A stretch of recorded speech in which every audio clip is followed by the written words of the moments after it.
Clinical science, internal medicine along basic science हम start कर चुके हैं जी। कार्डियोवास्कुलर सिस्टम, इसमें जो हमने लेक्चर ऑफ सीरीज जो आज से हम स्टार्ट करने जा रहे हैं वो आपके पास है जी सेल मेम्ब्रेन की फिजियोलॉजी। अब इस सेल मेम्ब्रेन की फिजियोलॉजी की बेस पे आप लोगों ने देखें, सबसे पहले तो सेल मेम्ब्रेन की जो फिजियोलॉजी है इसमें आप लोगों ने मतलब कि कुछ एक्शन मेम्ब्रेन पोटेंशियल को डिस्कस करना है। अब एक्शन मेम्ब्रेन पोटेंशियल इसी की बेस पे आप कितना किस किस का डिस्कस करेंगे, एक तो आप न्यूरॉन का, स्केलेटल मसल का डिस्कस करेंगे फ्रॉम द जनरल फिजियोलॉजी। फिर इसी की बेस पे आप लोगों ने आर्टेरियस और वेंट्रिकल के आप लोग मतलब के डिस्कस करेंगे जनाब अली, हाँ जी, एक्शन मेम्ब्रेन पोटेंशियल को। फिर इसी की बेस पे आप लोग डिस्कस करेंगे जनाब Ali pacemaker of the heart, जो कि आपके पास कौन से S A and AV node, हाँ जी, इनकी एक्शन मेम्ब्रेन पोटेंशियल को डिस्कस करेंगे। फिर इसी की बेस पे आप लोग जनाब अली फार्माकोलॉजी में एंटी अरिथमिक ड्रग्स को डिस्कस करेंगे। फिर इसी की बेस पे जनाब अली आप लोग डिस्कस करेंगे ईसीजी को। जिस बंदे को ये लेक्चर ऑफ सीरीज आपके पास अगर क्लियर हुई तो आपके पास ईसीजी को डिस्कस करना बहुत ज्यादा आसान होगा। अगर ईसीजी आती है तो बहुत सारी पैथोलॉजीज को आप रूल आउट आसानी से कर सकते हैं। कहने का मतलब ये है कि ये एक लेक्चर ऑफ सीरीज है। Lecture of series with in 3 days ये आपकी कंप्लीट होगी। तो हेडिंग दें, ये जो सेमिनार जिसको डिस्कस करने जा रहे हैं, हेडिंग दें जनाबली सेल मेम्ब्रेन। पहले हम डिस्कस करेंगे जनाबली फिजियोलॉजी, उसी की बेस पर डिस्कस करेंगे फिर internal medicine from the CK2 first step 1 BRS physiology में जो पैथोलॉजी होगी और जो आपके पास है पिथोमा पे होगी। ठीक है जी। तो हेडिंग दें सेल मेम्ब्रेन फिजियोलॉजी। सेल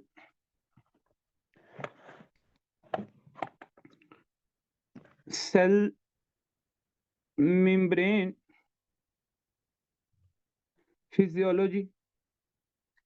अगर मैं सेल मेम्ब्रेन फिजियोलॉजी, अच्छा, बहुत सारे डॉक्टर्स को ना, यंग डॉक्टर्स को ये चीज क्लियर नहीं होती, और यहाँ पे आप लोगों ने बहुत सारी चीजें अपनी डेली लाइफ में जो कि आपके पास अप्लाई होती हैं उनको डिस्कस करेंगे। यहाँ पे देखें जी आपके पास क्या सिनेरियो है। सबसे पहले तो लिखें जी आप लोग जनाब अली इसमें नंबर 1 पॉइंट जिसको हम डिस्कस करने जा रहे हैं, नंबर 1 पॉइंट आपके पास है RMP। हाँ जी, RMP, resting membrane potential, basically क्या चीज है। तो अगर मैं बिल्कुल इन वेरी शॉर्ट टर्म आपके पास रेस्टिंग मेम्ब्रेन पोटेंशियल को लूं तो आप लोग क्या कहेंगे जी, पोटेंशियल पोटेंशियल जी। हेडिंग आपके पास सेल मेम्ब्रेन फिजियोलॉजी है टोटली, और उसके बाद आपने RMP लिखना है, ठीक है। तो पोटेंशियल अक्रॉस, पोटेंशियल का मतलब क्या है जी, पोटेंशियल का मतलब है चार्ज। हाँ जी, पोटेंशियल किसको कहते हैं आप लोग, चार्ज को। Potential across cell membrane, cell membrane, या फिर आपके पास जनाबेली क्या है, प्लाज्मा, प्लाज्मा मेम्ब्रेन। ठीक है जी, सेल मेम्ब्रेन या फिर प्लाज्मा मेम्ब्रेन ड्यूरिंग, हाँ जी, ड्यूरिंग रेस्ट, ड्यूरिंग रेस्ट। तो ये आप लोगों को पॉइंट याद रखिएगा। एक बात तो आप लोगों को यहाँ पे 100% क्लियर होनी चाहिए कि रेस्ट की सिचुएशन में, रेस्ट की फेज में आपके पास जो सेल है, जिस सेल के अंदर इनसाइड जो आपके पास चार्ज है वो कौन सा होता है, negative in charge, negative in charge. तो ये आप लोगों ने पॉइंट इसका याद रखना है। बहरहाल आगे बात कर लेते हैं। लिखें जी वैल्यूज ऑफ RMP। नंबर 2 पे आपके पास जो हेडिंग है, ये कुछ पॉइंट्स आप लिखते जाएं प्लीज, इसकी आगे बहुत सारी एप्लीकेशन है। तो लिखें वैल्यूज ऑफ RMP। RMP की जो वैल्यूज हैं उनको हम डिस्कस करेंगे। लिखें जी नंबर 1, ये doctor Ahmad specially for you, आप लिखें इसको कि जनाबली RMP, RMP इन, हाँ जी, sino arterial and arterio ventricular node. अब इनमें जो RMP है वो आपके पास क्या है, इनकी बात कर लेते हैं। देखें जी इनका जो रेस्टिंग मेम्ब्रेन पोटेंशियल है वो आपके पास है -75 मिली वोल्ट। ये आपने पॉइंट याद रखना है, ठीक हो गया जी। नंबर 2, अब नंबर 2 पे हमारे पास जो पॉइंट है जी, मैं लिखने लगा हूं जी RMP ऑफ, लिखें RMP, RMP, हाँ जी, इन जनाब अली न्यूरॉन, न्यूरॉन्स जो आपके पास हैं। उसके बाद जनाब अली स्केलेटल मसल सेल्स है। उसके बाद फिर आपके पास आर्टीरियस एंड वेंट्रिकल के जो मायोसाइट्स हैं, आर्टीरियस और वेंट्रिकल, इनकी जो आपके पास जनाब अली RMP है ना, वो आपके पास है -19 मिली वोल्ट। हाँ जी, कितनी है, 90 मिली वोल्ट। तो ये बात आप लोगों को पता होनी चाहिए। फिर नंबर थर्ड आपके पास जो पॉइंट है, याद रखिएगा, इसमें आर एम पी, हाँ जी, इन आरबीसी। आप लोगों को पता है कि आरबीसी की जो आरएमपी है वो क्या है? हाँ जी, आरबीसी की जो आरएमपी है वो आपके पास है -23 मिली वोल्ट। ठीक हो गया? तो ये आप लोगों को पॉइंट यहाँ से क्लियर होना चाहिए। फिर उसके बाद ये तो आरएमपी की बात होगी। फिर लिखें ions involvement in generation of RMP. ठीक है, लिखें नंबर थर्ड पॉइंट। यार ये पॉइंट्स इसके इंपॉर्टेंट्स हैं जो कि आप लोगों को यहाँ से पता होना चाहिए। लिखें ions involvement, ions involvement in generation, in generation of, हाँ जी, in generation of RMP. RMP को जनरेट करने के लिए आप लोगों के पास जनाबेली जो है इसमें कौन कौन से आयंस आपके पास मतलब के रोल प्ले करते हैं। तो देखिए नंबर वन आपके पास जो है इसमें जी पोटाशियम। पोटाशियम, और पता है पोटाशियम की जो कंट्रीब्यूशन है वो कितनी है? पोटाशियम आपके पास मेजरली कंट्रीब्यूट करता है किसमें? In generation to RMP. तो लिखें मेजर कंट्रीब्यूशन इसकी, इसकी क्या होती है जी? Major contribution. तो अब ये भी आपने पॉइंट इसका याद रखना है फ्रॉम द जनरल फिजियोलॉजी। अगर गाइटन को पढ़ेंगे तो ये आपको चीजें मिलेंगी। तो -19 मिली वोल्ट, इसकी जो मेजर कंट्रीब्यूशन किसकी है? अगर आपसे कोई पूछे आरएमपी में, एक्सपोनेंशियल में, तो आरएमपी के अंदर, सॉरी, इसकी जो मेजर कंट्रीब्यूशन किसकी है, किस आयन की है आपके पास? पोटाशियम की। फिर उसके बाद जनाबेली आपके पास नंबर टू पे है सोडियम। अगर सोडियम की कंट्रीब्यूशन की बात करें तो सोडियम आपके पास +8 मिली वोल्ट, कितना? +8 मिली वोल्ट आपके पास कंट्रीब्यूट करता है। अब ये चीजें सारी की सारी जितनी भी चीजें हैं ये आप लोगों को इंशाल्लाह अभी हम ऑर्गेनाइज करके एक कैलकुलेशन इसकी करेंगे कि हाँ यार ये कैसे, मतलब कि -90 मिली वोल्ट करता है या +8 मिली वोल्ट आपके पास सोडियम करता है। तो अभी इसकी बात कर लेते हैं, ठीक होगा जी? अब अगर -90 में से +8 मिली वोल्ट को अगर आप माइनस करें तो ये तो 86 बन जाता है ना। ये तो कितना बन जाता है? 86। अभी इस चीज को मैं प्रूव करूंगा, ठीक है? लेकिन नंबर फोर पे हेडिंग, नंबर फोर पे आपके पास जो जनाबेली इसकी हेडिंग है वो आपके पास क्या है? ट्रांसपोर्टर्स इन्वॉल्व इन, लिखें transporters, transporters involve, transporters involve in generation, in generation, हाँ जी, ऑफ आरएमपी। आरएमपी की जनरेशन में जनाबेली कौन कौन से ट्रांसपोर्टर आपके पास क्या होते हैं? इन्वॉल्व होते हैं। इसका आपको पता होना चाहिए। अब इसमें आप लोग लिखें नंबर वन जनाबेली potassium ion, potassium, potassium leak, potassium leak channels आपके पास मतलब कि यहाँ पे पार्टिसिपेट करते हैं। एक बात। अच्छा जी, फिर उसके बाद लिखें जनाब अली इसमें नंबर टू पे आपके पास sodium, sodium voltage, sodium voltage gated channel आपके पास होते हैं। सोडियम वोल्टेज गेटेड चैनल आपके पास प्रेजेंट है। फिर लिखे जनाब अली थर्ड पे sodium potassium, sodium potassium ATPase, ATPase ये आपके पास प्रेजेंट होते हैं किसकी? आरएमपी को जनरेट करने में। अब इनकी कंट्रीब्यूशन कितनी है? अगर मैं कंट्रीब्यूशन की बात करूं तो ये आपके पास कंट्रीब्यूट करता है, कंट्रीब्यूट जनाबेली आपके पास -19 मिली वोल्ट, वही ऊपर वाली बात आ गई।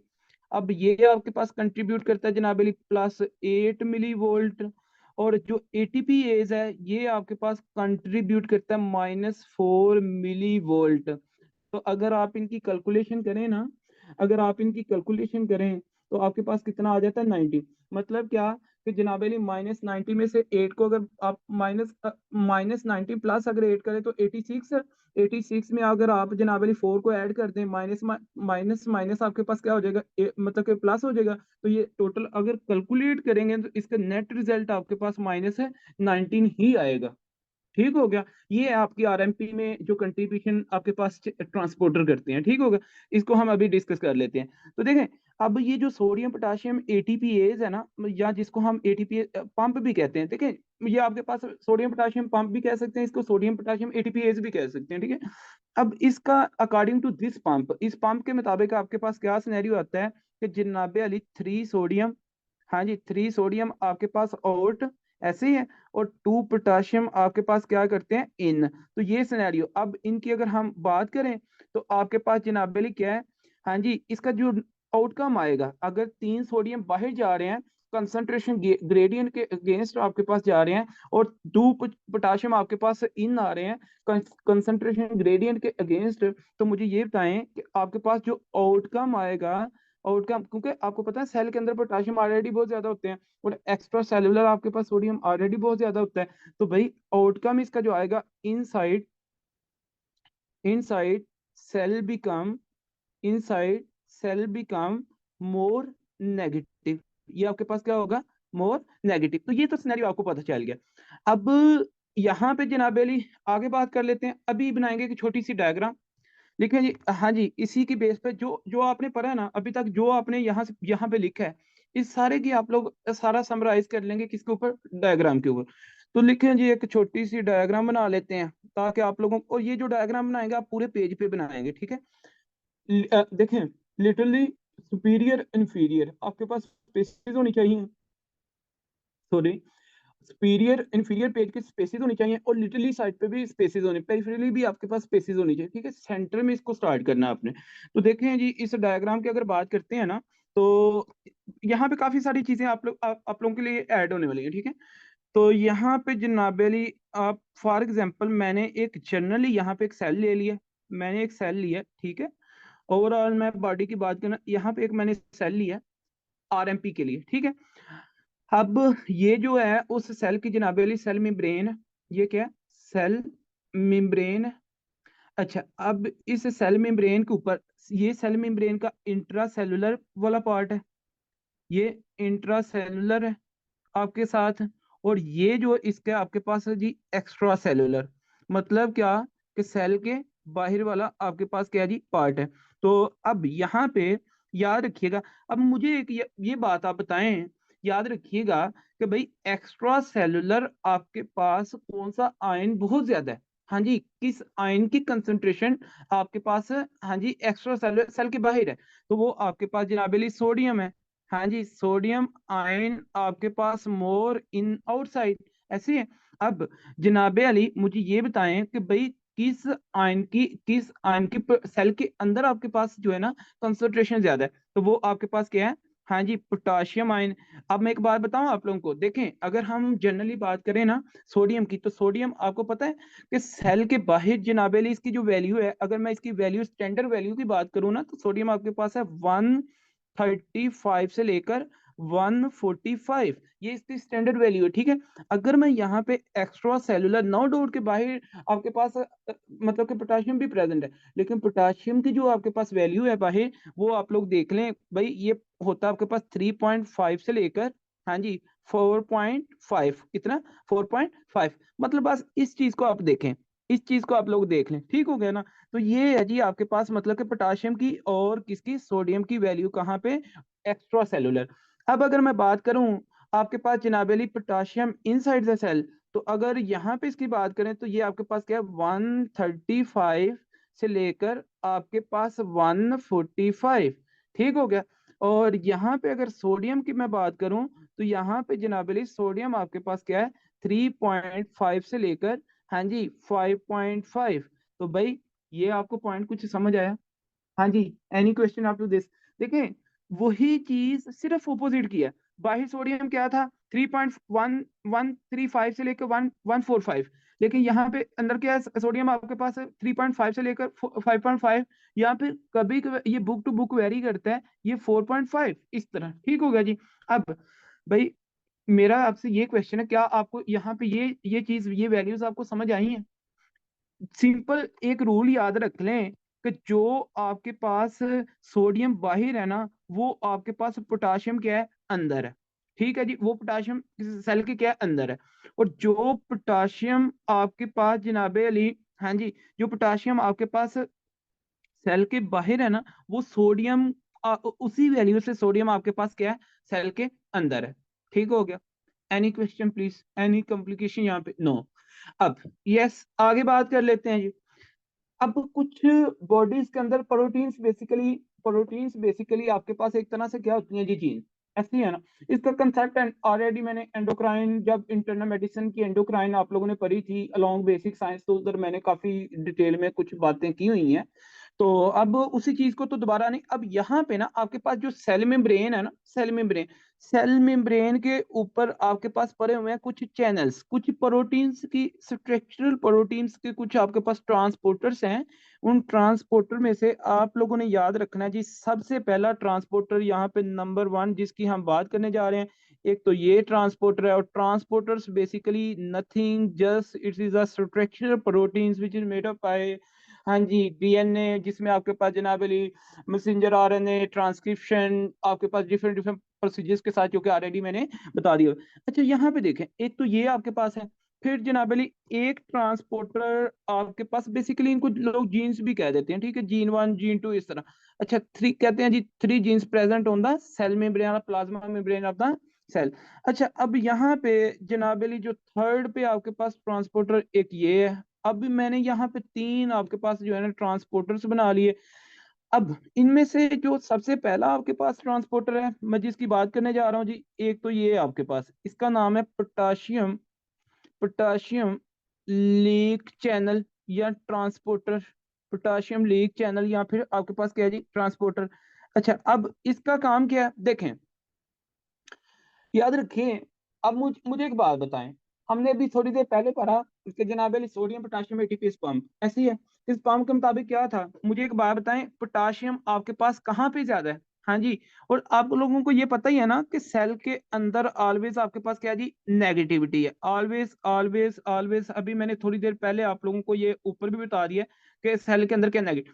अच्छा मेरा आपसे ये क्वेश्चन है, सेल के अंदर आपके पास पोटाशियम बहुत ज्यादा है, अब यहाँ पे क्या होती है जनाबे अली, पोटाशियम इफ्लक्स, क्या होता है पोटाशियम इफ्लक्स। ये जनरल एक आपने मतलब कि जो है ना डिस्कशन को समझना, ये आपके पास जनाबे अली पोटाशियम इफ्लक्स हुआ, पोटाशियम, पोटाशियम इफ्लक्स, ठीक है जी। अब पोटाशियम आपके पास आ गया जी बाहर, ठीक हो गया।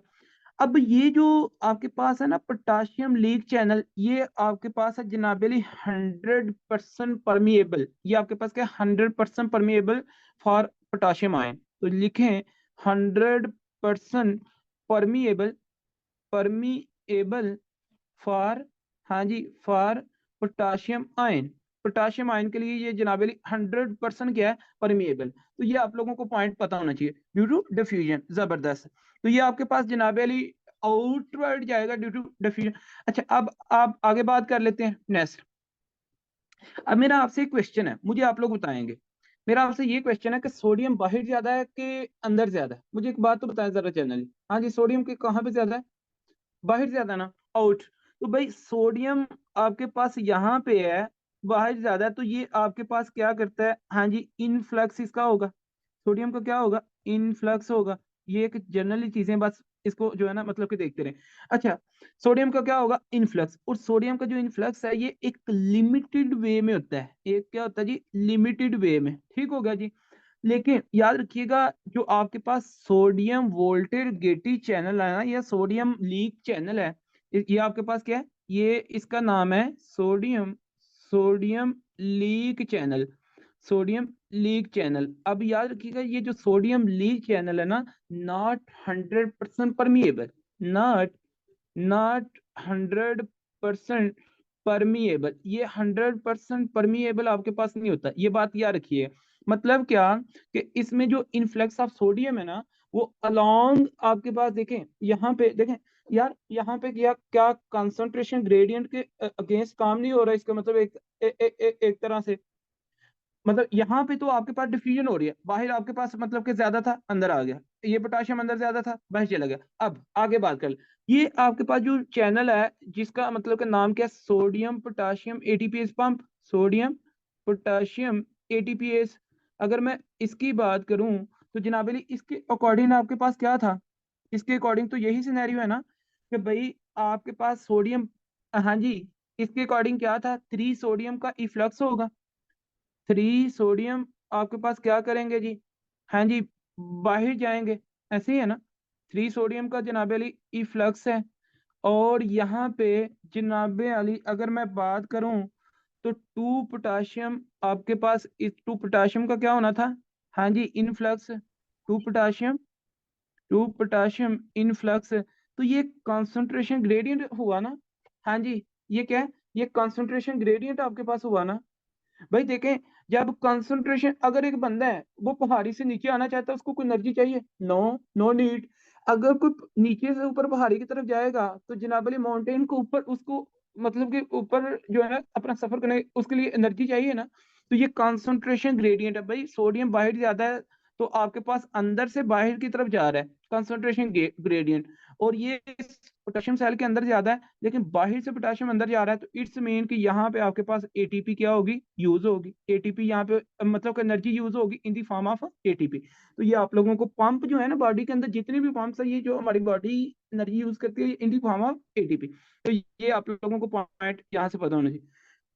देखिए, अब यहाँ पे मैं कुछ बात करने लगा हूँ, इक्विलिब्रियम पोटेंशियल्स फॉर। हाँ जी, इक्विलिब्रियम पोटेंशियल फॉर। अब लिखें, एक हेडिंग दें, नोट लिखें छोटा सा ना, इसी की डायग्राम के ऊपर ही, equilibrium, equilibrium potential, equilibrium potential for number 1 sodium ion. Sodium ion के लिए जो इक्विलिब्रियम पोटेंशियल है वो आपके पास है +8 मिली वोल्ट है, या फिर 10 मिली वोल्ट। अच्छा, ये बुक टू बुक ना वैल्यूज वेरी कर सकती हैं, ठीक है, ये बात याद रखिएगा। उसके बाद पोटाशियम आयन के लिए जो आपके पास इक्विलिब्रियम है वो है जी प्लस। अच्छा, मैं एक बात बताऊं, वैसे पोटाशियम के लिए वैसे तो आपके पास है जनाब अली -19 है, ये बात भी सुन लीजिएगा, -19 मिली वोल्ट। अच्छा, ये कहा जाता है कि जो सोडियम है ना, सोडियम का जो इक्विलिब्रियम मतलब के बॉडी के अंदर जो मैक्सिमम सेल के अंदर कैपेसिटी है ना, इक्विलिब्रियम का मतलब है कि ये, इसकी कितनी लिमिट है कि ये सोडियम को अपने अंदर इन्फ्लक्स करवा सकता है। मेरी बात आप अंडरस्टैंड करके, अब ये जो इंट्रासेलुलर स्पेस है ना, ये सोडियम को एक लिमिट तक अपने अंदर समा सकता है, ले सकता है, रिसीव कर सकता है, और इसकी जो लिमिट है वो कहते हैं कि +64 मिली वोल्ट है। ये पॉइंट याद रखिएगा। लेकिन जो मैं स्टैंडर्डाइज बात कर रहा हूँ, स्टैंडर्डाइज बात कर रहा हूँ, लेकिन 8 मिली वोल्ट या 10 मिली वोल्ट पे आके ना ये लेना बंद कर देता है। जो सोडियम चैनल्स आपके पास है ये स्टॉप हो जाते हैं। ठीक है, ये बात आप अपने माइंड में आज के बाद रखिएगा। अगर आपसे कोई प्रोफेसर या कोई टीचर आपसे ये बात करे ना, कि याद रखिए कि सोडियम की जो इक्विलिब्रियम की जो कैपेसिटी है ना, जो पोटेंशियल है इसका, वो आपके पास +64 तक ले सकते हैं ये। ठीक हो गया। अच्छा, बहरहाल आगे बात करते हैं। और जो पोटाशियम है, पोटाशियम आपके पास तब तक ये बाहर जाता रहेगा, जाता रहेगा, जाता रहेगा, जब तक आपके पास -90 मिली वोल्ट ना हो। ठीक हो गया, तो ये आपको पॉइंट पता होना चाहिए। फिर उसके बाद जनाब अली है सोडियम पोटाशियम, जनाब Ali ATPase, sodium potassium ATPase, और इसका जो इक्विलिब्रियम है ये है 4 मिली वोल्ट। कितना? 4 मिली वोल्ट पे आके ये, जब मतलब कि 4 मिली वोल्ट जो है ना, इतना 4 मिली वोल्ट इसकी मतलब कंट्रीब्यूशन है, -4 मिली वोल्ट। ठीक है। अच्छा, अब इन सब का जो नेट रिजल्ट है यार, आप लोग कैलकुलेट करके देख लें, कैलकुलेट करके देख लें इनका जो नेट रिजल्ट वो आपके पास क्या आएगा ओवरऑल। मुझे ये बताएं ना, नेट रिजल्ट क्या आएगा?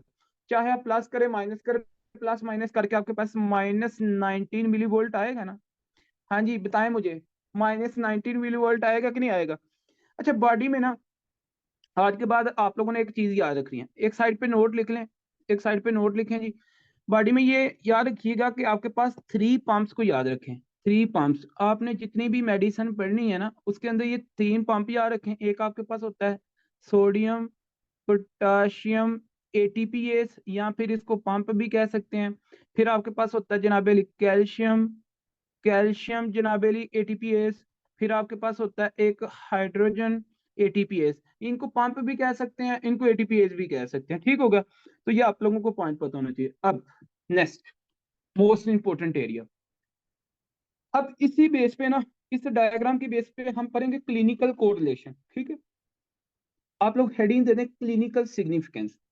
अभी हमने देखें, अभी हमने लेक्चर, जो मेन लेक्चर है वो नहीं स्टार्ट हुआ, अभी तो पॉइंट्स की बात कर रहे हैं। इसी की बेस पे आपने एक्शन मेम्ब्रेन पोटेंशियल पढ़ना है किसका, न्यूरॉन्स का, स्केलेटल मसल का। इसी की बेस पे आपने किसका पढ़ना है, मायोकार्डियल सेल्स का, मायोकार्डियल एक्शन पोटेंशियल। इसी की बेस पे आपने पढ़ना पेसमेकर का एक्शन मेम्ब्रेन पोटेंशियल। ठीक है, तो ये पॉइंट याद रखिए, तीन तरह के आपने, तीन जगहों पे आपने एक्शन मेम्ब्रेन पोटेंशियल पढ़ना, पूरी बॉडी पे पढ़ना है आप लोगों ने। आपने ब्रेन्स की बात कर ले, न्यूरॉन्स की बात कर ले, आपने जनाब अली हार्ट की बात करनी है। ठीक है, तो लिखें, अब लिखें क्लिनिक इंटरनल मेडिसिन के हिसाब से ना, इंटरनल मेडिसिन के हिसाब से आप लोग लिखे हैं जनाब, एक तरह से मैं हेडिंग देने लगा हूं इंटरनल मेडिसिन।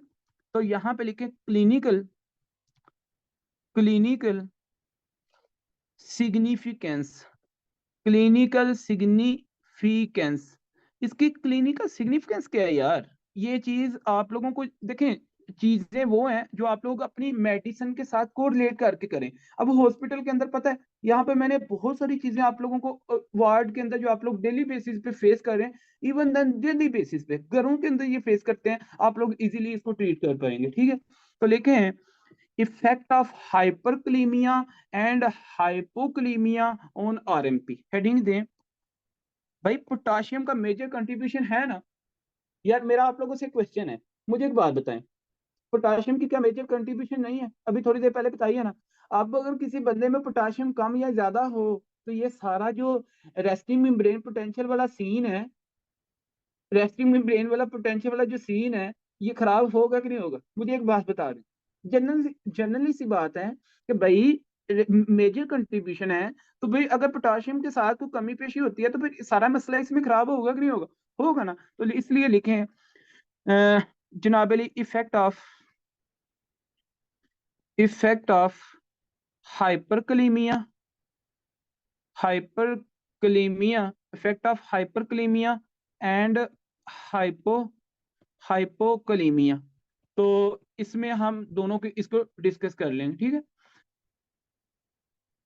अच्छा, इसमें अब लिखें जी number 1 point.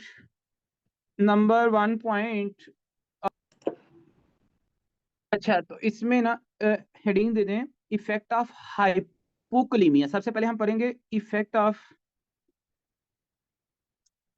हाइपोकलीमिया, effect of hypokalemia on RMP. भाई रेस्टिंग मेम्ब्रेन पोटेंशियल पे हाइपोकलीमिया, अगर किसी की ब्लड में पोटाशियम का लेवल कम हो जाता है तो फिर क्या इफेक्ट हो सकता है? तो अच्छा, पहले तो मुझे ये बताएं ना, अगर मैं बायोकेमिस्ट्री की तरफ जाऊं तो राजी इधर एक साइड पे नोट लिखें और चले जाएं बायोकेमिस्ट्री में मेटाबॉलिज्म के ऊपर। बायोकेमिस्ट्री रिकॉल कर लें, क्योंकि बायोकेमिस्ट्री में ऑलरेडी हमने ये बात कर चुके हैं ना। बायोकेमिस्ट्री, उसका जो सेक्शन नंबर है जी मेटाबॉलिज्म है, और जो टॉपिक है वहां पे पोटाशियम मेटाबॉलिज्म। भाई अगर मैं पोटाशियम मेटाबॉलिज्म की बात करूं, तो आप लोगों को यहाँ पे कुछ मैं चीजें रिकॉल करना चाह रहा हूँ, कहाँ से, बायोकेमिस्ट्री से। अब यहाँ पे पहला तो मेरा ये क्वेश्चन है आप लोगों से कि डेली बेसिस में अगर आपसे को पूछा जाए, क्योंकि मेजर कंट्रीब्यूशन है, तो भाई फिर डेली बेसिस पे एक इंसान को, एक पर्सन को कितने पोटाशियम की रिक्वायरमेंट है, पता है आप लोगों को इस बात का? तो लिखें यहाँ पे पॉइंट नंबर 1 लिखें, पॉइंट नंबर 1, डेली, डेली इन 24 आवर्स, डेली इन 24 hours potassium requirement, potassium requirement जनाब अली, हाँ जी, वो आपके पास कितनी है पता है इस बात का?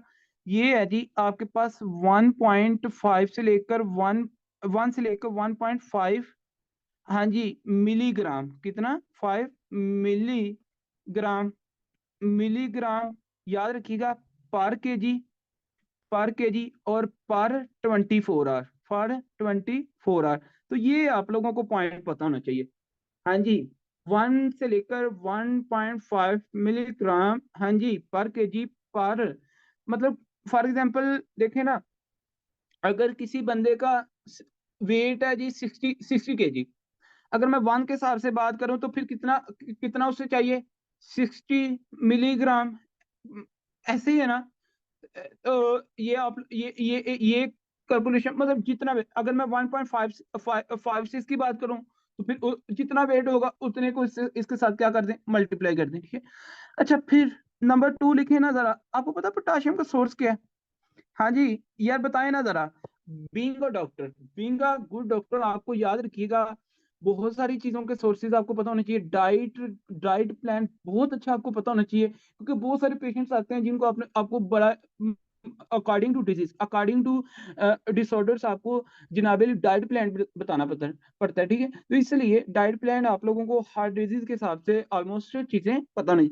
अच्छा देखें, जो आपके पास है ना जनाबे लिखें पोटाशियम का सोर्स लिखें, इसका जो सोर्स है, सोर्स याद रखिएगा आपके पास है जनाबली पोटाशियम रिच डाइट, लिखें पोटाशियम रिच डाइट।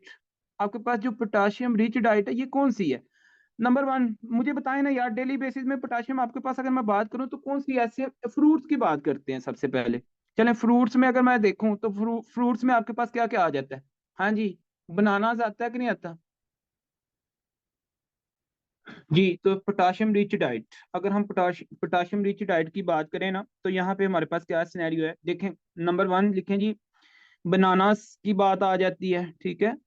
अगर हम बनानास की बात करें तो इसमें पता है, एक अगर with normal size with normal length आपके पास बनाना हो तो उसमें पता है कितना पोटाशियम होता है? पोटाशियम आपके पास है 25 मिलीग्राम, ठीक है। मतलब कि एक तरह से आपके पास है 20। अच्छा, ये ना इसको ग्राम में लिखें, सॉरी यहाँ पे ये जो आपने लिखा है ना मिलीग्राम, इसको लिखें ग्राम्स में, ग्राम्स में, ठीक है। तो ये आपने ग्राम्स में मतलब कि एक तरह से कर। अच्छा जी, अब आते हैं आगे। देखें, ये जो बनानास है, बनाना एक बनाना में आपके पास 25 मिलीग्राम, ठीक है। तो ये आपने पॉइंट इसका याद रखना है। अच्छा, फिर उसके बाद लिखें जी आपके पास डेट्स, अगर खजूर की बात करें, फिर आपके पास जनाबली आ जाता है ग्रेप्स, फिर आपके पास जनाबली इसमें आ जाते हैं ऑरेंज जूस वगैरह, ठीक है ना, ऑरेंज जूसेस वगैरह। इनमें आपके पास, फिर आपके पास जनाबली नंबर 5 पे आ जाता है जी मैंगो जूसेस वगैरह में, ठीक है। फिर आपके पास आ जाता है जी आर्टिफिशियल जूसेस में, आर्टिफिशियल जनाबे अली जितने भी जूसेस हैं उनकी बात। फिर आपके पास है जी मीट, मीट अगर, अच्छा मुझे एक बात बताएं, देखिए यार मैंने मीट बोला है, तो हम एक बात करते हैं ना कि सेल्स आर पोटाशियम बैग्स। हाँ जी, अगर पोटाशियम बैग्स की बात करें तो वो क्या आपके पास सेल्स है ना, तो भाई सेल्स ऑफ बैक ऑफ, हाँ जी cell, cell of back of, cell और बैक ऑफ, हाँ जी किसके हैं? पोटाशियम के। तो भाई अगर आप सेल्स बहुत ज्यादा लेते हैं यार, आर्टिफिशियल जूसेस में, आर्टिफिशियल जूसेस है ना, मतलब कि आप मैंगो जूस पीते हैं, आप जनाबे इसमें ऑरेंज जूस, आप मतलब कि डिफरेंट डेट्स के साथ जूस जो पीते हैं तो उनमें आपके पास, ठीक है, आर्टिफिशियल जूस। अच्छा, फिर अब आ जाते हैं आगे। यार एक साइड पे नोट तो एक लिखे छोटा सा, मैं अगर आपको थोड़ा सा डिस्ट्रीब्यूट करके बताऊं, यहाँ पे थोड़ा और मॉडिफाई करते हैं चीज को, सिंप्लीफाई करते हैं। टोटल बॉडी वेट आपके पास है, ठीक है। अगर मैं फॉर एग्जांपल एवरेज वेट की बात करता हूँ, ठीक है, टोटल बॉडी वेट, अगर मैं एवरेज की बात करता हूँ ना, तो फॉर एग्जांपल आपके पास जनाब है लिया जी 60 kg, ठीक है। लेट्स सपोज एग्जांपल को तौर पे आपके पास क्या है जी 60 kg। अब इस 60 kg में अगर आप वाटर को साइड पे करें, ये बात बड़ी इंपॉर्टेंट है, अगर आप वाटर को साइड पे करें और जो वाटर के अलावा आपके पास जो वेट है उसको साइड पे करें ना, तो वो आपको पता कितना है? याद रखिएगा, 2/3 इसको एक साइड पे करें और 1/3 एक साइड पे करें। पता है ये जो 2/3 आपके पास है ना, ये आपके पास है टोटल बॉडी वाटर, पता है? ये 2/3 आपके पास क्या है? Total, total body water. ये आप लोगों ने पॉइंट, और ये पता कितना है अप्रोक्सीमेटली? ये आपके पास जनाबली 40 kg, कितना? 40 kg। ये भी आप लोग बात को याद रखें, और ये भी बात याद रखें कि जो आपके पास 1/3 है ना, 1/3 आपके पास रह जाता है फिर बाकी वेट, ठीक है, 20 kg। कितना? 20 kg। और 20 kg में आपको पता है फिर क्या कुछ आता है?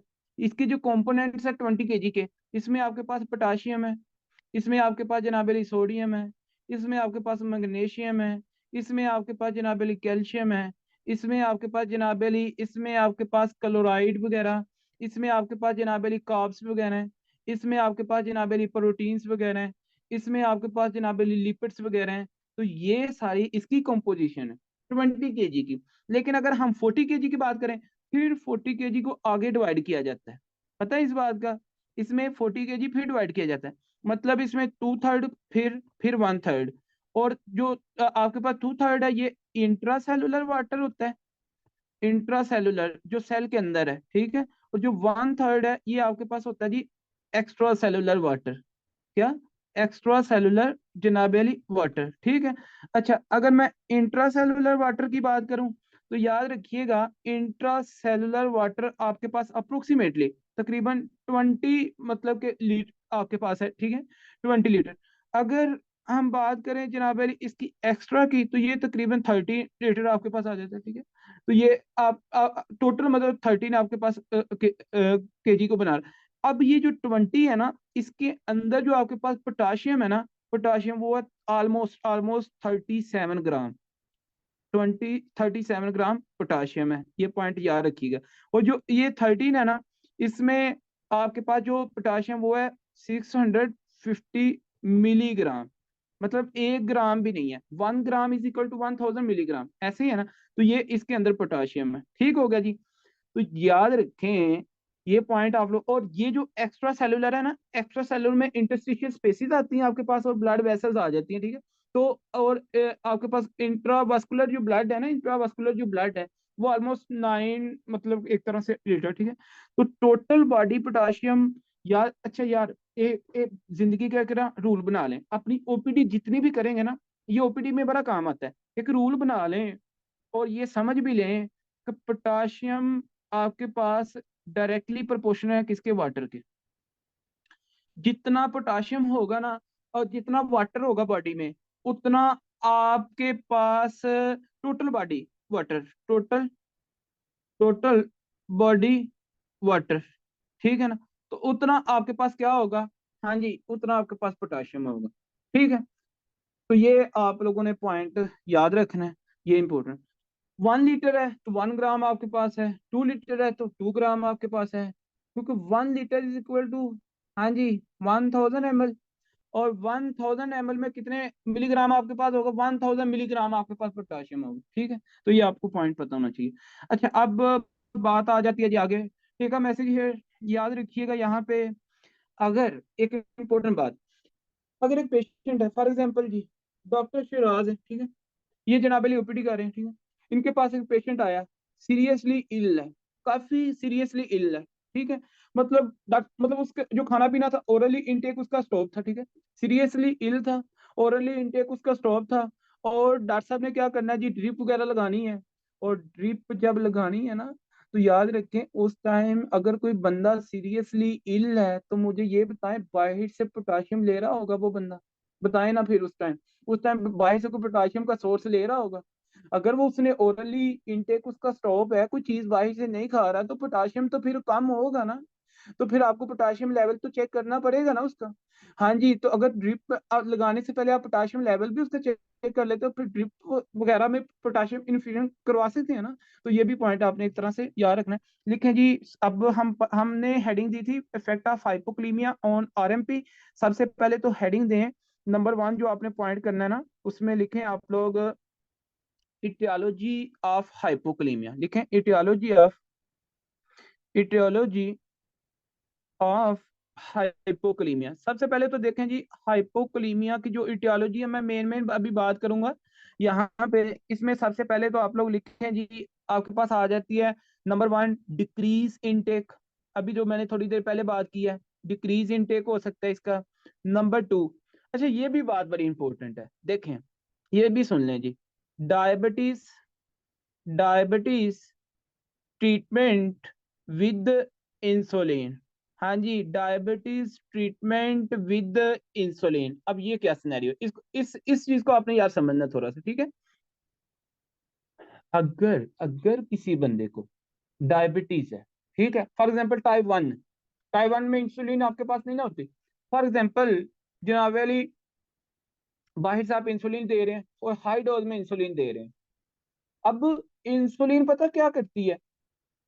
इंसुलिन आपके पास जनाबे अली, इंसुलिन का काम है ब्लड से ग्लूकोज को लेना और सेल के अंदर अपटेक करवाना। ऐसे ही है, ऐसे ही है ना। हाइपरग्लाइसीमिया में क्या होता है, ब्लड के अंदर आपके पास ग्लूकोज का लेवल ज्यादा होता है ना।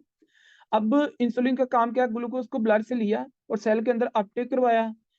इंसुलिन जैसे जैसे सेल सेल के अंदर ग्लूकोज का अपटेक करवाती है ना, वैसे वैसे ये पोटाशियम को लेती है, कहाँ से, ब्लड से लेती है और सेल के अंदर अपटेक करवाई जाती है। ये बात याद रखिए। मेरी आप बात समझ गए? मेरी बात समझे कि नहीं समझे?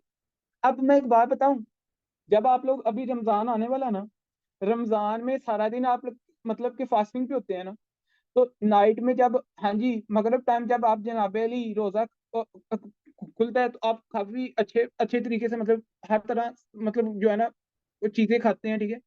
एक फुल मतलब एक तरह से पेट भर के उस टाइम जनाबे लिए आपके पास अगर ग्लूकोज भी आपने लिया है तो इंसुलिन वगैरह आपके पास रिलीज होगी ना। अगर पेंक्रियाज वेल फंक्शनल है तो इंसुलिन रिलीज होगी ना।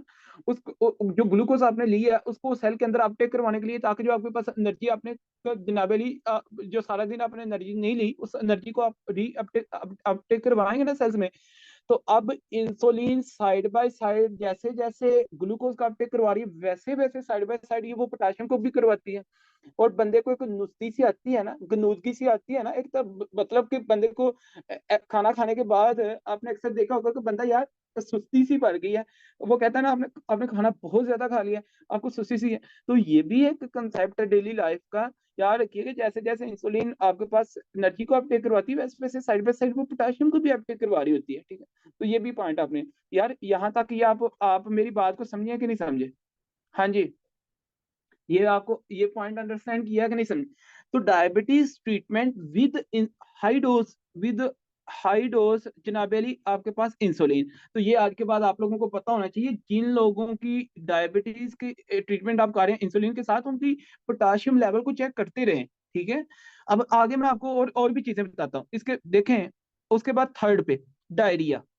हाँ जी, डायरिया याद रखिएगा, डायरिया इज अ मेन आपके पास मेजर काज किसका है, आप हाइपोक्लीमिया का, ठीक है। तो याद रखिए ये मेजर काज है, ये आपके पास क्या है, मेजर। अच्छा देखें, डायरिया में बेसिकली अगर किसी को क्रोनिकली डायरिया है या मतलब बहुत सीवियर डायरिया, तो इसमें इलेक्ट्रोलाइट इम्बैलेंसिंग हो सकती है ना। उन इलेक्ट्रोलाइट्स में से आपके पास एक पोटाशियम भी है। तो याद रखें जनाबे अली, देखें यार, मेरा आपसे एक क्वेश्चन, मुझे आप बताएंगे, डायरिया के अंदर पोटाशियम लॉस होगा विद स्टूल या फिर विद यूरिन? हाँ जी, मुझे ये बात तो बताएं जरा। वैसे आप में से कितने ऐसे स्टूडेंट्स हैं जिसको इस चीज का कंसेप्ट, या मुझे जल्दी से बताएं प्लीज।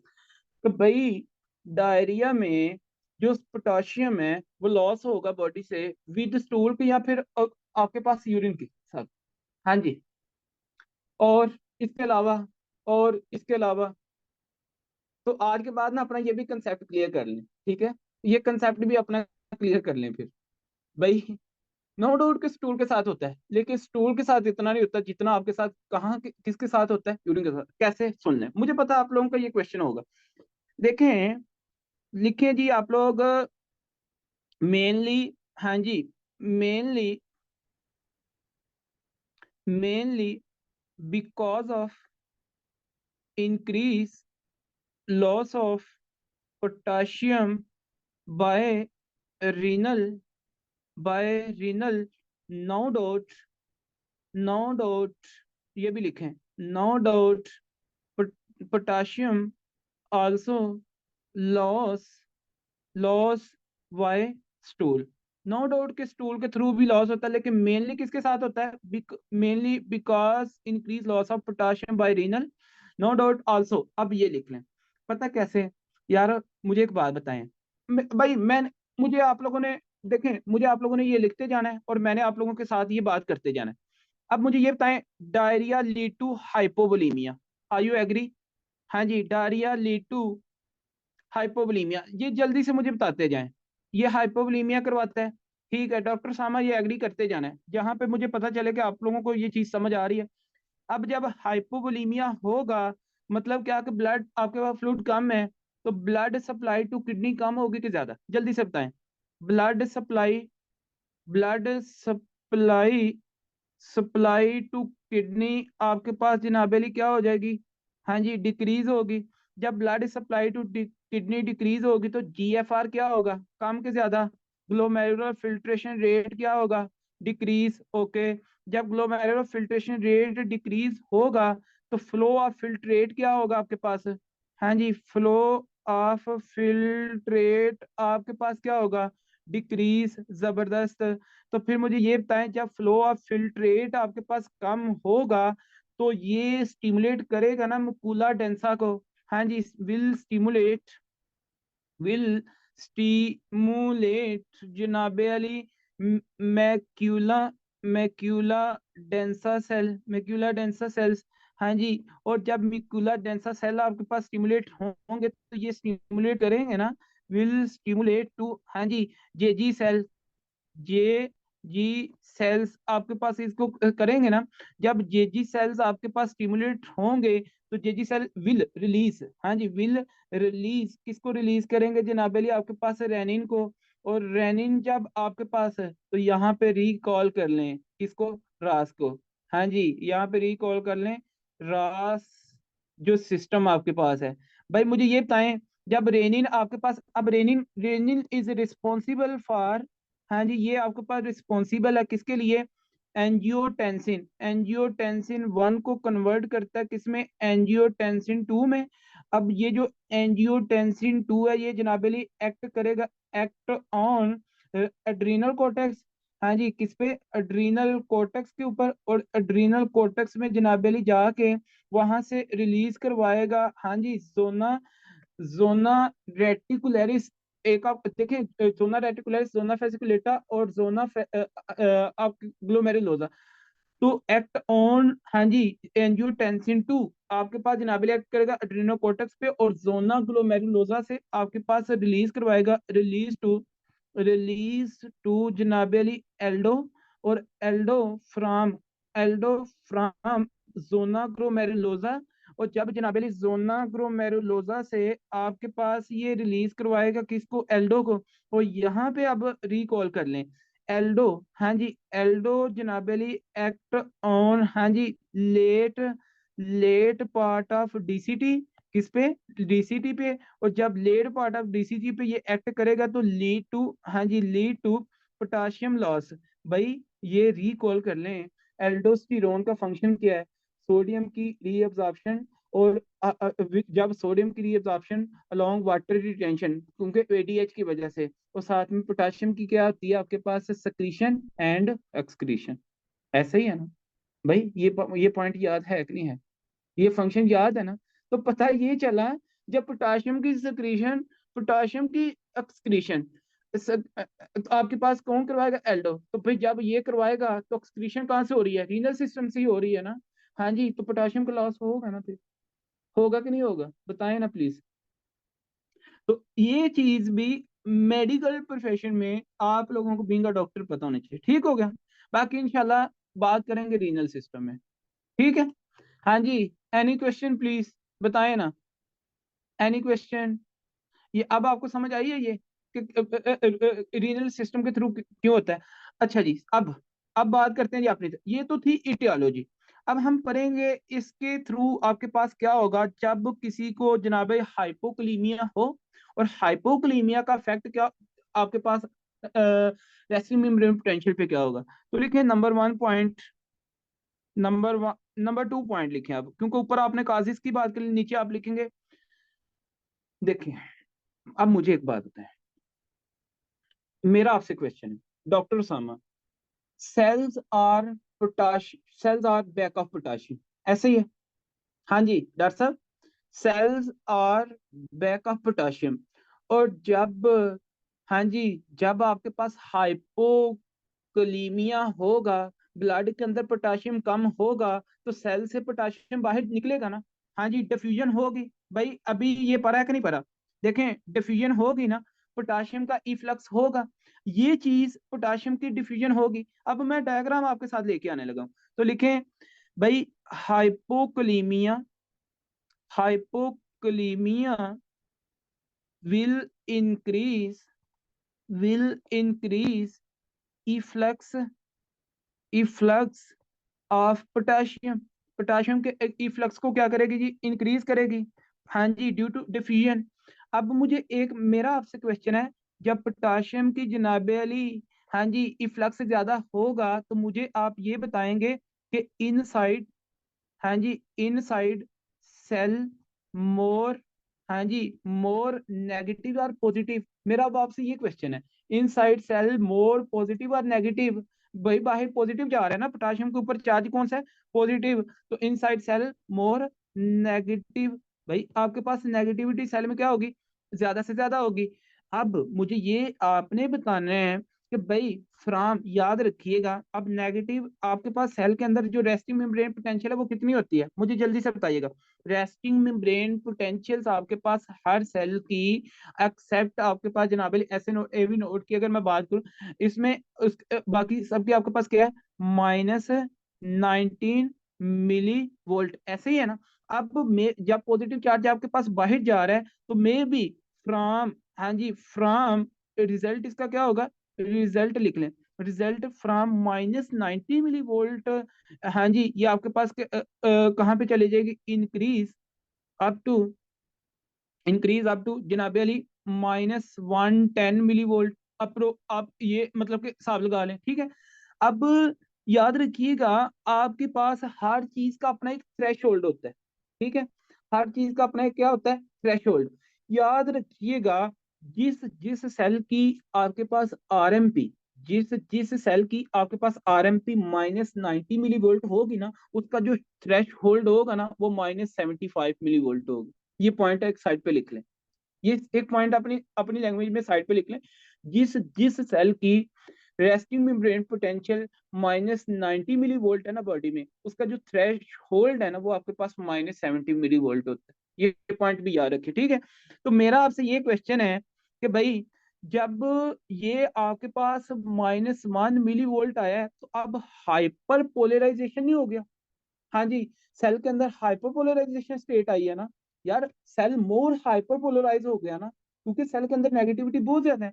तो लिखें जनाबे अली, इसका मतलब ये हुआ कि आपके पास cell become cell become more cell become हाँ जी hyperpolarize, cell become hyper hyperpolarization, cell become hyperpolarize in state, ठीक होगा जी, हाइपरपोलराइज इन स्टेट।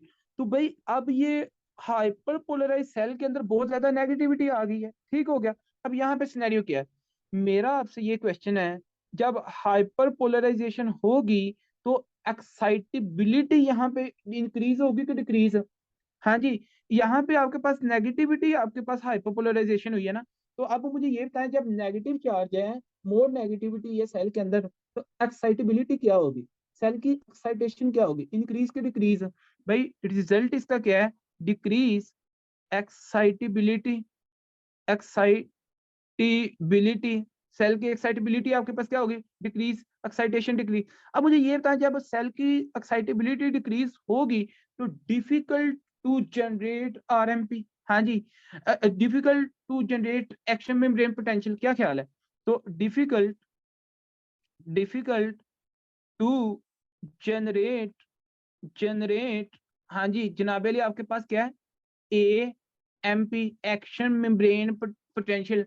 अडीनोसिन मोनोफॉस्फेट नहीं कहना, ठीक है, क्योंकि ये स्टैंडर्ड एब्रिविएशन उसकी है, तो इसको एक्शन मेम्ब्रेन पोटेंशियल। अब मुझे एक बात बताएं, जब एक्शन मेम्ब्रेन पोटेंशियल आपके पास नहीं जनरेट होगा तो मुझे आपने ये बताना इसका आउटकम क्या होगा। हाँ जी पेशेंट आपको क्या कंप्लेन करेगा, हाइपोक्लीमिया वाला जो पेशेंट है वो आपको ओपीडी के अंदर क्या कंप्लेन करेगा।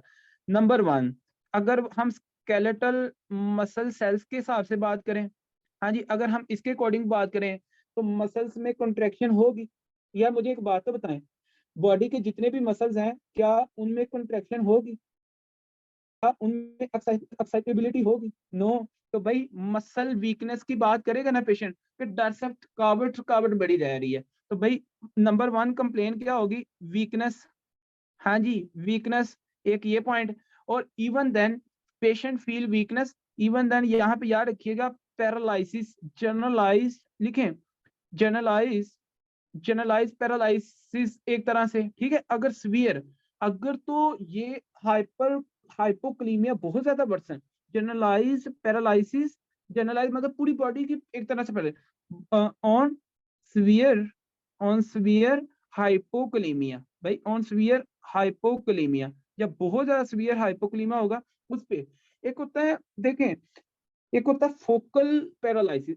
फोकल पैरालिसिस में क्या होता है आपके पास, मतलब कि एक बाजू का पैरालाइज हो जाना, फॉलेज हो जाना, एक पूरी लेफ्ट साइड का मतलब कि फॉलेज हो जाना, राइट साइड का फॉलेज हो जाना, लेफ्ट साइड का फॉलेज मतलब पूरी टांग का फॉलेज हो जाना, वो होता है फोकलाइज, मतलब एक फोकल, ठीक है। बॉडी के अंदर कोई ऐसा ब्रेन में डैमेजिंग आएगी जिसने एक साइड को पैरालाइज कर, लेकिन ये क्या है, ये पूरी बॉडी का है, ठीक है। Blood in all body, you know.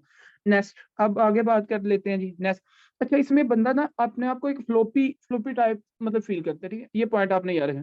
Next लिखें जी आप लोग इसमें नंबर 2 लिखें जीआईटी के हिसाब से। यार ये कौन मुझे बताएगा, अगर मैं जीआईटी की बात करूं तो जीआईटी में आपके पास स्मूथ मसल्स हैं ना?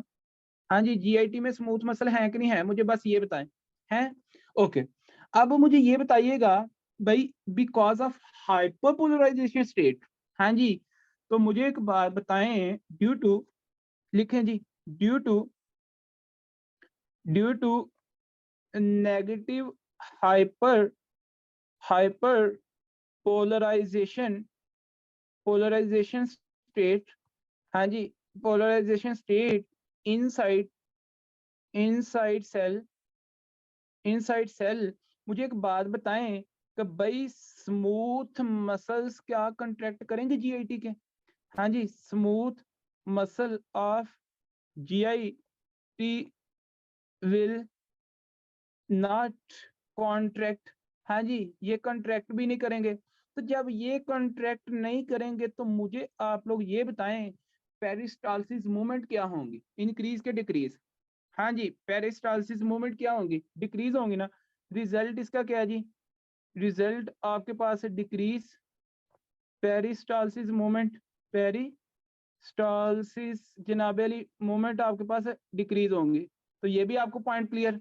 फिर उसके बाद नेक्स्ट मुझे ये बताएं, जब पेरिस्टालसिस मूवमेंट आपके पास डिक्रीज होंगी तो मुझे आप ये बताएं, जो भी बंदा खाएगा वो पेट में रहेगा, तो अब्डोमिनल डिस्टेंशन होगी ना?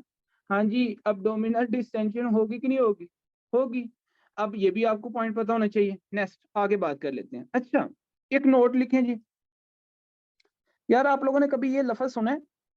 हाँ जी, कभी ये लफ्ज सुना है, aerophagia? What is meant by aerophagia? Phagia का मतलब है इनगल्फ करना, एरो का मतलब क्या जी, एयर। हाँ जी, और भाई हवा कभी खाई है? हाँ जी, बताए ना, इसका मतलब है इनगल्फ करना। पता है, मेरी बात सुने, इनहेल एयर इन द, देखें वैसे नॉर्मली तो आपके पास जो हवा है आपके पास कहाँ पे जाती है? हाँ जी, लंग्स में जाती है ना। हाँ जी, कहाँ पे जाती है? लंग्स में। लेकिन आपको पता है ये स्टोमिक में भी जाती है। हाँ जी, पता है एयर आपके पास स्टोमिक में भी आती है। मोर इंक्रीज इन, हाँ जी याद रखिएगा, एरोफेजिया का जो आपके पास है ना, एरोफेजिया मोर इंक्रीज विद, हाँ जी, एंजाइटी, याद रखिएगा, एंजाइटी में, डिप्रेशन में, स्ट्रेस में, इन सब में एरोफेजिया बहुत ज्यादा, मतलब क्या, एयर इनहेल्ड, हाँ जी, इन स्टोमिक। तो ये आप लोगों को पॉइंट इसका पता होना चाहिए। अब आगे बात कर लेते हैं, आगे हमारे पास सिनेरियो क्या है जी। याद रखिएगा, ये जो एरोफेजिया है ना, एरोफेजिया के बारे में ये भी याद रखें कि एरोफेजिया को जो एक्सपेल्ड करते हैं ना, एक्सपेल्ड बाय जनाबेली ब्लैचिंग, के थ्रू आप करते हैं, या फिर फ्लैटूस के थ्रू करते हैं, या फिर ब्लॉटिंग के थ्रू, मतलब कि एक तरह से ब्लॉटिंग, ठीक है। तो ये आप लोगों ने पॉइंट, गुरगुर होता है ना, मतलब एक तरह से पेट में, ठीक है। तो यही सिनेरियो, ठीक है। तो ये भी पॉइंट आप, अच्छा, फ्लैटूस क्या होता है? पास by gas, pass bye rectum, और ब्लैचिंग या पास बाय माउथ। ये आपने अपने पॉइंट याद रखना। अच्छा जी, अब्डोमिनल डिस्टेंशन होगी, इसका जो डिक्रीज पेरिस्टालसिस का आपके पास आउटकम है, इसका जो आउटकम है, पेशेंट आपके पास कैसे आएगा? यार मुझे एक बात बताएं, अब मेरा आपसे क्वेश्चन है, इसमें आपके पास जो रिजल्ट है, एक तो प्लीज माइक ऑन, ऑफ करें, abdominal डिस्टेंशन, आपके पास abdominal डिस्टेंशन होगी, क्योंकि ये भी आप लोगों को पॉइंट पता चल गया, कॉन्स्टिपेशन रेट कितनी निकली। अब एक और चीज आपको पता है, एक और नोट लिखें जी छोटा सा, ये साइड पे नोट लिख लें, छोटी छोटी चीजें काफी इंपॉर्टेंट है। इंटेस्टाइनल फ्लूइड लिखें, इंटेस्टाइनल फ्लूइड जनाब Ali why, intestinal fluid why, intestinal secretion, भाई अपना माइक ऑफ कर लें please. Intestinal secretion within 24 hours, within 24 hours। अब यहाँ पे ये पॉइंट याद रखें कि intestinal fluid by intestinal secretion within 24 hour, पता आपको कितना होता है ये?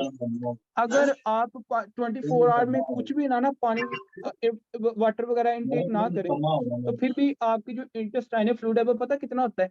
हाँ जी, वो आपके पास 9 लीटर अप्रोक्सीमेटली, कितना?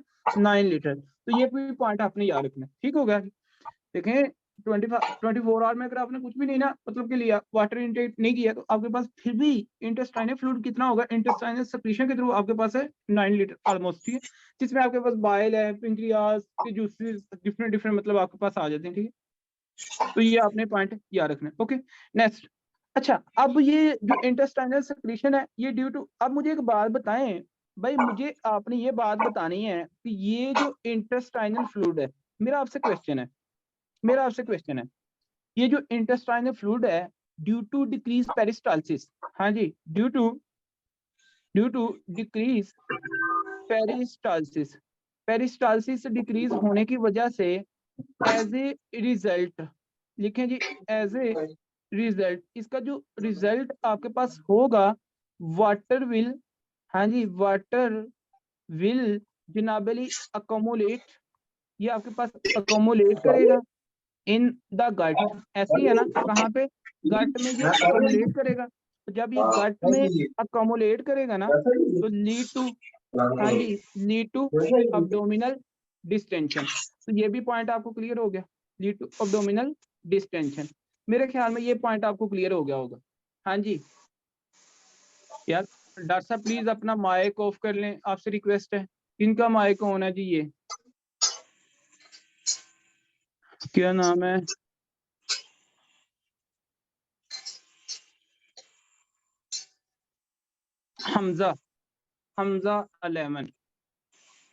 Hamza Aleman please, doctor Hamza.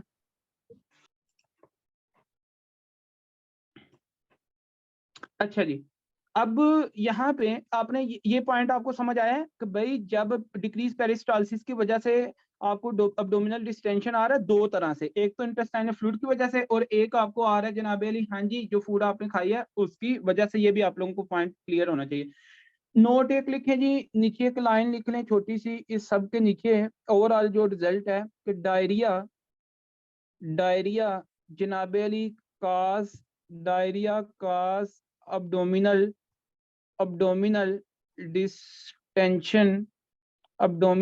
Distension, after, हाँ जी, आफ्टर हाइपोकलीमिया। क्या ख्याल है, ये हम कह सकते हैं फिर?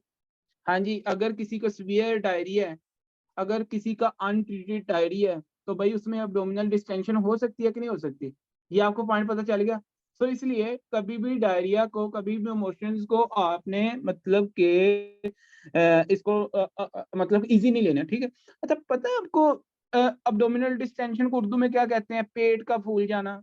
वो कहते हैं यार ये इसको ये आफर गया है, मतलब पंजाबी आफर गया, उभारा, ठीक है, एक तरह से, ठीक है। तो ये आपने पॉइंट याद रखना है इसको भी। अच्छा जी, अब उसके बाद नेक्स्ट हमारे पास है जी, ये था इफेक्ट किसका? हाइपोक्लीमिया। नेक्स्ट लिखे नंबर 2 पे, हाँ जी, आरएमपी पे पता चला आपको? आरएमपी पे हाइपोक्लीमिया का क्या इफेक्ट होगा, बताए ना यार। हाइपोक्लीमिया का क्या इफेक्ट होगा? क्योंकि आपके पास ब्लड पोटेशियम के इफ्लेक्स ज्यादा होगा, ठीक है, ये पॉइंट आपने याद रखना। नंबर टू लिखें जी, effect of hyperkalemia, effect of hyperkalemia जनाबेली ऑन आरएमपी। आरएमपी के ऊपर इफेक्ट क्या होगा हाइपरकलीमिया का। इसकी सबसे पहले तो लिखें जी इटियोलॉजी। नंबर 1 आप लोग इसमें लिखें इटियोलॉजी। अगर हम इटियोलॉजी की बात करें तो इसमें हमारे पास क्या सिनेरियो है जी। लिखें सबसे पहले इसका मेजर काज। मेजर इसका काज जो है वो आपके पास है रीनल फेलियर। भाई मुझे ये बताएं कहाँ से रीनल सिस्टम से आपके पास एक्सक्रीशन सक्रीशन हो रही थी ना पोटाशियम की। तो अगर किसी का रीनल फेलियर है, अगर किसी को जनाब अली किडनी गुर्दे काम नहीं कर रहे, तो क्या पोटाशियम की एक्सक्रीशन होगी? नो, तो पोटाशियम बॉडी में रहेगा ना फिर। तो ये भी आपको पॉइंट पता होना चाहिए। तो हाइपरकलीमिया तो होगा फिर। अब उसके बाद लिखिए जी, अगर जनाब अली किसी को मैसिव लेवल पे सेल डिस्ट्रक्शन हो रही है। हाँ जी, cell destruction cell destruction at massive level. मतलब अब अच्छा, अब cell destruction at massive level की एग्जांपल कौन कौन सी हैं पता है? मैं कई दफा आप लोगों को बता चुका हूं। सच एज इन नंबर 1, अगर किसी को क्रश इंजरी हुई है। नंबर 1 आपके पास क्या जी, अगर किसी को क्रश इंजरी हुई है तो आपके पास क्रश क्रश इंजरी उसमें। अब मुझे ये बताएं, क्रश इंजरी में क्या होगा? सेल्स ज्यादा से ज्यादा टूटेंगे। जब आप and we know very well के cells are back of the potassium. जब सेल ज्यादा से ज्यादा बॉडी में टूटेंगे, ज्यादा से ज्यादा पोटेशियम निकलेगा सेल से, कहाँ पे जाएगा? ब्लड के अंदर। ठीक हो गया। नंबर 2 हाइपरक्लीमिया होगा। Number 2 police custody. हाँ जी, पुलिस कस्टडी में अगर कोई बंदा है, तो मुझे एक बात बताएं, पुलिस कस्टडी में जो बंदा होगा, अगर किसी ने बड़ा मतलब के वर्सन एक जुर्म किया हुआ है, उसमें जनाब अली उस पुलिस कस्टडी में जाएगा तो उसकी मार पिटाई होगी ना। अगर कोई चोर चोरी करते पकड़ा गया है तो फौरी उसकी पिटाई होगी ना। अगर लोगों ने फॉर एग्जाम्पल एक बंदा चोर है, जनाब अली उसको फौरी लोगों में अपनी कस्टडी में ले लिया, उसको सरेंडर किया गया, तो उसी टाइम जनाब अली दिल भी टूट जाता सर जी क्रश इंजरी में जी। तो अच्छा, अब इसमें अगर कोई अचानक सडनली पकड़ा गया ऑन द स्पॉट, जनाबेली चोरी करते चोर पकड़ा गया, तो उसकी लोग अगर इधर उधर से आते हैं तो कहीं से जनाबेली ठुडा आ रहा है, कहीं से मुक्का आ रहा है, कहीं से टांगे, कहीं से डंडा, तो कहीं से कुछ, तो फिर भी वहां पे सेल इंजरी होगी ना। तो हाइपरक्लीमिया के चांसेस होंगे ना। ये भी पॉइंट आपने याद रखना है। तो एक और इसके अलावा लिखें जनाबे अली, हाँ जी, आरटीए के अंदर for example road traffic accident, उसके बाद जनाब अली आपके पास एक, हाँ जी, एपिलिप्सी। मिर्गी की अगर बात करें तो स्टेटस एपिलिप्सी का दूसरा नाम क्या है जी? हाँ जी, स्टेटस एपिलिप्सी। ऐसे स्टूडेंट जिन्होंने न्यूरोलॉजी पहले पढ़ ली है मुझसे, उनको तो पता होगा। स्टेटस एपिलिप्सी का दूसरा नाम है जनरलाइज लिप्सी। पूरी बॉडी इसमें आपके पास झटके लगते हैं। अगर किसी बंदे को मोर देन 30 मिनट्स के लिए जनाबेली एपिलिप्सी झटके लगे हैं, तो उसमें कितने सेल्स की डिस्ट्रक्शन होगी? तो यहाँ पे जनरलाइज एपिलिप्सी पूरी बॉडी में अगर more than for the 30 minutes आपके पास जनाबे अली झटके लगे हैं बॉडी में, तो उसको आप स्टेटस एपिलिप्सी कहते हैं। फेनिडायोन पता है इसमें ड्रग्स यूज करते हैं, देखिए। हाँ जी। अच्छा, वो तो फार्माकोलॉजी आप लोग न्यूरोलॉजी में मतलब की है, ठीक है। अच्छा, बहरहाल इसकी बात कर लेते हैं जी आगे। देखें, जब ये सिनेरियो होगा, मुझे एक बात बताएं, या मेरा आपसे ये क्वेश्चन है, हमने तो भाई इस डायग्राम को डिस्कस कर रहे हैं ना, हम तो इस डायग्राम की बात करें। मेरा आपसे ये क्वेश्चन है कि जब सेल के अंदर आपके पास ऑलरेडी हाइपरकलीमिया है, तो क्या फिर यहाँ पे, हाँ जी, सेल के सॉरी ब्लड में ऑलरेडी पोटाशियम का लेवल ज्यादा है, हाइपरक्लीमिया चल रहा है, तो क्या सेल से बाहर पोटाशियम जाएगा? क्या यहाँ पे पोटाशियम डिफ्यूजन होगी? मुझे एक बात तो बता दे बस सिंपल। हाँ जी, क्या यहाँ पे भाई ब्लड में ऑलरेडी ऑलरेडी पोटाशियम बहुत ज्यादा है, तो क्या फिर सेल के अंदर से पोटाशियम बाहर ब्लड में जाएगा? नो, नहीं जाएगा। तो यहाँ पे मुझे आप ये बताएंगे कि पोटाशियम ई फ्लक्स आपके पास कम के ज्यादा? हाँ जी, पोटाशियम ई फ्लक्स के बारे में आपका क्या ख्याल है? डिक्रीज होगा ना। तो लिखें नंबर 2 पे, यहाँ पे लिखें जी, नंबर 2 लिखें hyperkalemia. Hyperkalemia lead to hyperkalemia lead to decrease efflux. हाँ जी, इफ्लक्स ऑफ पोटाशियम। तो भाई पोटाशियम की फ्लक्स क्या करेगा, कम करेगा। जब पोटाशियम का इफ्लक्स ज्यादा होगा तो ये बात मुझे आपने बतानी है कि भाई inside cell will inside cell will be less negative के मोर नेगेटिविटी। हाँ जी, लेस नेगेटिविटी के मोर नेगेटिविटी, लेस नेगेटिविटी। जब लेस नेगेटिविटी होगी तो हमें पता है सेल की आरएमपी क्या है जी। हाँ जी, आरएमपी आपके पास क्या है, आरएमपी की अगर बात करें -90 मिली वोल्ट से लेकर आपके पास, हाँ जी, मे बी ये आपके पास डिक्रीज हो, will decrease will decrease up to, sorry, will decrease up to जनाबे अली maybe -80 millivolt suppose कर लें। हाँ जी, ये 90 से अब कहाँ पे चलेगी, क्योंकि भाई सेल के अंदर आपके पास क्या जी, पॉजिटिविटी मतलब के वही है, मतलब कि आपके पास बाहर बहुत ज्यादा हाइपोक्लीमिया है, फिर ऊपर, ओके, ये लें, तो आपके पास -90 से मे बी ये -80 पे चली जाए, ठीक है। तो -19 तो आपके पास क्या जी, ये एक नॉर्मल है, ये तो पॉइंट आपको पता है। अच्छा, अब यहाँ पे आगे बात कर लेते हैं, देखें सेल विल इन, हाँ जी, अब मुझे एक बात बताएं, जब -18 मिली वोल्ट है तो मुझे एक बात बताएं, अब -18 का मतलब है कि cell will in hyperpolarisation की या हाइपोपोलराइजेशन स्टेट। हाँ जी, मुझे ये तो बताएं।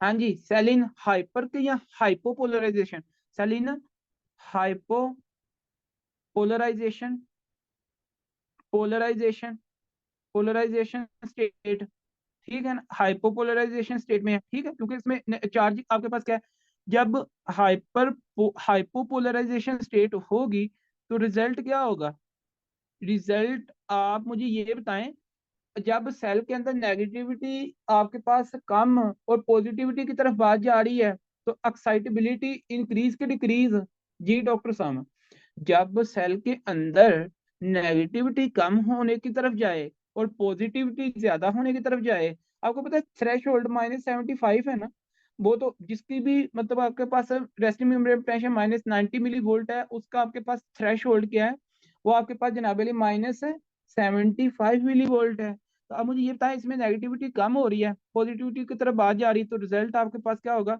Hyper hyper excitability, hyper excitability होगी ना, तो ये भी आपको पॉइंट पता।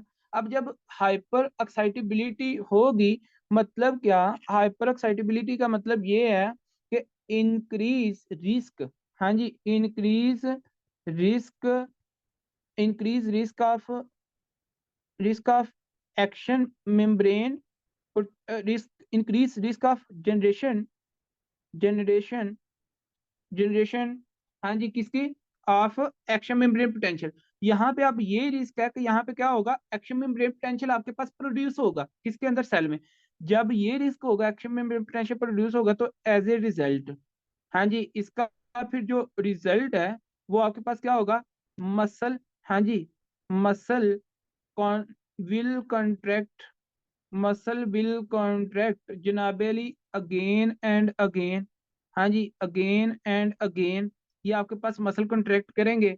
तो हाँ जी, ड्यू टू विच, लिखें ड्यू टू विच, याद रखिएगा, ड्यू टू विच मसल जनाबेली muscle become, due to which muscle become weak. अब ये कैसे, देखें, मुझे एक बात बताएं, या फिर पैरालिसिस, अब मैं बताने लगा हूं आपको ये, भाई मेरा आपसे एक क्वेश्चन है, मुझे आप बताएंगे, मुझे पहले मेरी चीज का आंसर करें यार, लिख बाद में लिखिए, पहले मुझे ये बताएं। अब मैं एक बात करने लगा हूँ, भाई दो ही चीजें हैं, दो चीजें हैं, फॉर एग्जाम्पल डॉक्टर शहराज जो है, ये जनाबेली हॉस्पिटल के एमएस है, इनके पास डॉक्टर अहमद आए जॉब के लिए, ठीक है। अब डॉक्टर साहब ने क्या किया, डॉक्टर शहराज जो एमएस है हॉस्पिटल के, इन्होंने कहा कि सर अ, आपकी मेहरबानी है, हमारे पास ऑलरेडी सीट्स जो है ना फुल है, तो हम आपको जॉब पे नहीं रख सकते, ठीक है डॉक्टर अहमद। अच्छा जी, अल्लाह ना करे ऐसे दिन ना आए, अच्छा, बहरहाल फॉर द एग्जाम्पल, अब डॉक्टर साहब ने क्या किया, इन्होंने कहा जी कि हमारे पास जॉब्स की जो वैकेंसीज हैं, सीट्स हमारे पास नहीं है, तो आप किसी और जगह पे, इन्होंने डॉक्टर अहमद ने रिक्वेस्ट की, सर प्लीज आप ना मुझे जॉब पे रख लें, मुझे बहुत जरूरी है, जरूरत है, ठीक है। अच्छा जी, इन्होंने जॉब पे रखे। अब दो ही तरीके हैं, यहाँ तो बेहतर ऐसे तरीके से उन्होंने पहले कह दिया था कि भैया आप जॉब, हमारे पास वैकेंसी नहीं है। अब अगर रख लिया तो अब डॉक्टर साहब क्या करेंगे, डॉक्टर जो कि शराल, ये इनको इतना काम करेंगे, इतना तंग करेंगे, इतना तंग करेंगे, इतना तंग करेंगे कि ये खुद ही चले जाएंगे। बात समझ आई ना, ये खुद ही छोड़ के चले जाएंगे। दो ही तरीके हैं ना, या किसी को प्यार से समझा लो, या फिर बदतमीजी पे, या फिर उसको तंग ही इतना कर दो कि वो खुद ही मतलब आपको लेफ्ट कर जाए। अब यही सीन है कि यार यहाँ पे एक्साइटेबिलिटी इतनी होती है, मसल बार बार इतने कॉन्ट्रैक्ट कर रहे होते हैं कि टाइम आता है ये काम करना छोड़ जाते हैं। ठीक हो गया जी, जब काम करना छोड़ जाते हैं तो मसल की श्रिंकिंग होती है, जब श्रिंकिंग होती है तो आपके पास वीकनेस होगी ना। हाँ जी, वीकनेस होगी ना। इसलिए after police custody, after after जब पकड़ा जाता है चोरी, हाँ जी, चोरी करते चोर पकड़ा जाता है, तो उसकी जब मार पिटाई होती है फिर 10-15 दिन के लिए भाई वीकनेस तो आती है ना। हाँ जी, इसके लिए हाइपरक्लीमिया की वजह से, ठीक है। तो फिर जब जनाब, और जब किसी को आरटीए, आरटीए के बाद वो कहते हैं यार, जब किसी को क्रशिंग इंजरी होती है तो वो कहते हैं यार बंदा बड़ा कमजोर है। यही कुछ रीजंस हैं जिनमें आप लोगों को पता होना चाहिए क्लिनिकल कोरिलेशन के साथ। This is all about the main important points regarding RMP, or this is about effect of hyperkalemia and hypokalemia on RMP. Thanks for your attention, for your concentration. Lecture dismissed till tomorrow. Any question, please?